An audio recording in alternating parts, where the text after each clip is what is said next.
Hey everybody, Tim Larkin here, going over more self-protection information. And today we're going to go over probably one of the biggest mistakes I see people making if they ever have to take action.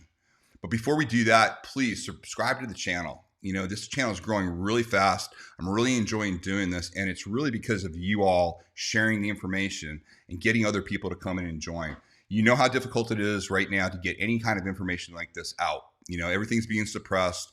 It's your help and your word of mouth that's really growing this channel. So I really appreciate it. And I really appreciate all the great comments that we get.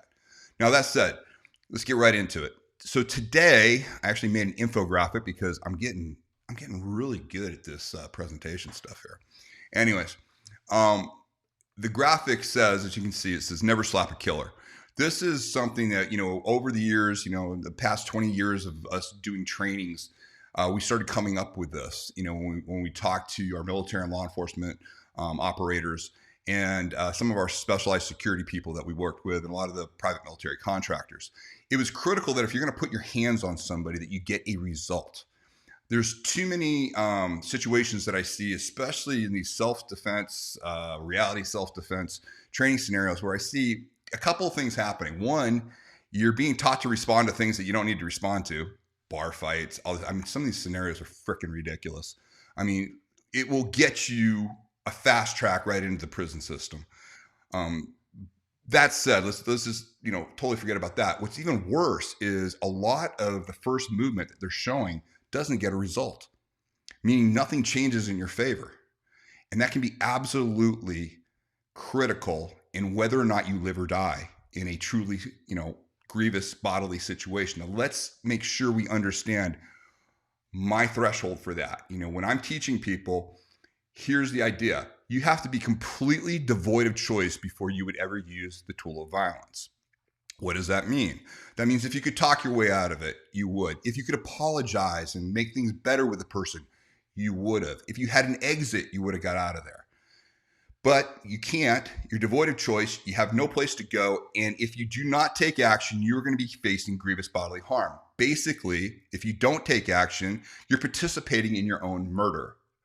Now, under those conditions, you got to make sure that whatever you do immediately gets a result.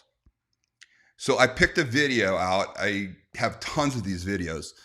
And this video shows a situation that not only, first of all, was completely avoidable, but then when the person decided to take action, it went horribly wrong for them. They made assumptions that weren't true, and we're going to go over all of that.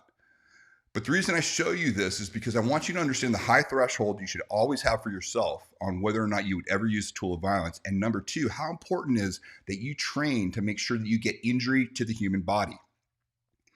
All right, so let's get to it. This is a video of a parking lot incident, and I'm going to go ahead and start it up. I've highlighted the players that are involved in this, and I'll give commentary as it goes through. But basically, you're going to see a guy, he's just walking through the parking lot. Another car pulls in. It seems like there was some sort of an exchange, and all of a sudden, it just escalates. So let's take a look. Okay, there's the car pulling in. That's the car that we'll be focusing on. Now, the person right up here, okay, right there, that guy, we're going to fast forward. He'll walk right by this car, and then you're going to see this incident happen. Okay, speed it up. He's coming around. Now, he may have hit the car. He may have, knocked it. We're not sure what happened. This guy gets out. He's going to get into his car, the other guy, and then somebody says something. They recognize something. And that's when words are exchanged. This guy decides he's going to take action. Now, coming around. Now, right here, do you see what's going on? Let's stop that. Right there, I'm going to move it back a little bit. Right there. As the guy's going around, he's not looking. What is this guy doing right there? He's pulling out a gun. But the other guy doesn't know that. Okay, let's keep going. All right, this guy opens the door. He really doesn't want to have much to do with this guy. But they're going back. They're doing the man dance here, a little push here. This guy keeps coming. The threats are going back and forth. This seems like antisocial aggression, right? We're going to stop it here. This is the typical man dance. You see this all the time. Two guys kind of getting into it. Well, unfortunately, The guy that was walking through the parking lot coming around, he's thinking this is a normal type of, alpha thing where, two males are going to run each other off their territory. It's a typical fight. The other guy doesn't feel that way. Let's watch. Okay, words exchanged. Coming in again. Look, okay, what did he do? Okay, we're going to see it again, but I hope you caught that. Did you see the half-hearted punch to the face? Half-hearted punch to the face. Boom. What's the other guy doing? He's got his gun. He's already shot him once. Let's watch. Puts a couple more into him. So here we go. We're going to slow again. The exchange happens here. This guy just throws the punch, the ineffectual punch. The other guy comes out right away. Bang, bang, bang. And it's over.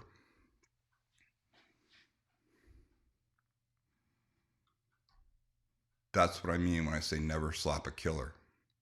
If you are going to take action, if you're in the part and you're going to put your hands on somebody, do something that gets an effect. Do something that shuts down the human brain, that controls it. Cause an injury that takes the brain out of the equation and the person cannot function. They have to deal with the injury that they have.